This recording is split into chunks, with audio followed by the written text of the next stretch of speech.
단맛 좋고 쌀알도 큰 전북의 대표 쌀, 신동진이 퇴출 위기에 몰리면서 논란이 끊이지 않습니다.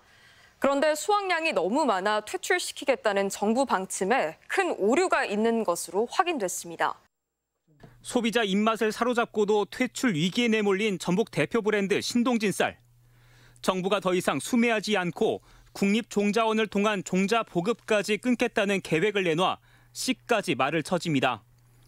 쌀 과잉 생산이 문제여서 생산성이 뛰어나고 재배 면적까지 넓은 신동진을 퇴출 대상에 올렸기 때문입니다. 정부 계획 앞뒤가 매우 맞지 않습니다. 농림축산식품부 산하 농촌진흥청이 최근 발표한 보도자료입니다. 이제는 신동진 말고 병충해에 강한 대체 품종인 참동진을 심으라며 비교 성적표를 첨부했습니다. 그런데 신동진의 단위 면적당 생산량은 536kg. 정부가 퇴출 방침을 정한 생산량 기준인 570kg에 한참 미달합니다. 오히려 대체 품종인 참동진의 생산성이 540kg으로 더 높은 것으로 나와 있습니다. 그럼에도 신동진의 생산성이 뛰어나다며 퇴출을 주장하는 정부의 계획에 현장에선 의아하다는 반응이 나옵니다. 취재 결과 정부의 신동진 퇴출 계획, 심지어 철진한 자료에 의지한 것으로 확인됐습니다. 정부가 퇴출 근거로 내세운 신동진의 단위 면적당 생산량은 596kg.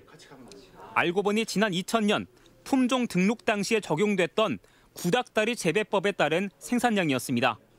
생산성이 좋다는 말도 안 되는 이유로 신동진을 단두대에 올린 정부 계획이 졸속의 오류투성이었던 겁니다.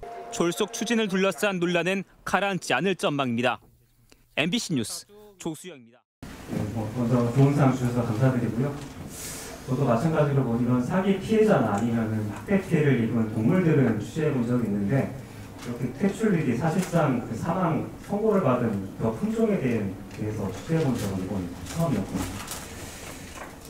이 쌀이라는 게 밥상에 오기까지 굉장히 험난한 과정을 거칩니다. 취재를 해보니까 좀 이해를 했는데 일단 교배를 통해서 종자가 하나가 만들어지면은 한 3년 정도의 지역 적응성 시험이라는 걸 거치거든요. 그래서 가령 어떤 품종이 경기도에서 잘 적응한다, 전라북도에서 적응 잘하는 이런 시험을 하는데 기본적으로 3년 정도의 기간이 걸립니다. 그래서 그 다음부터가 또 이제 또 문제인데 이제 시장에서 얼마나 반응이 오는지. 그래서 이제 아무리 좋은 품종이 나오더라도 이게 또 입맛에 안 맞거나 그러면 이제 결국 또 퇴출 수순을 밟게 되거든요, 자연적으로. 지금 정부에서는 지금 1등별인 이 신동진이라는 품종에 대해서 지금 퇴출을 하겠다라는 방침을 좀 고수를 하고 있고, 다만 이제 보도 이후에 한 3년 정도 정책을 유예한 그런 상황이고요. 이 정책이 얼마나 허무맹랑한지 단순히 생산성이 좋다는 이유 하나만으로 퇴출을 결정한 당국의 결정부터 오류 데이터에 근거한 그런 이제 근거 없는 졸속 추진까지 이제 종합적으로 다뤘고요. 좀 기회가 된다면 저는 일본 사례를 취재를 해보고 싶더라고요. 마트나 슈퍼마켓 가보시면은 고시칼이라는 품종 한 번쯤 보셨을 것 같습니다. 이게 1953년도에 품종이 만들어졌고 일본에서는 1979년부터 한 40년 넘게 1등 자리를 놓치고 있지 않거든요. 이런 품종 전략을 폈는지 거기에 대한 답을 찾을 때쯤에 이 자리에 다셨으면 좋겠습니다. 네, 감사합니다.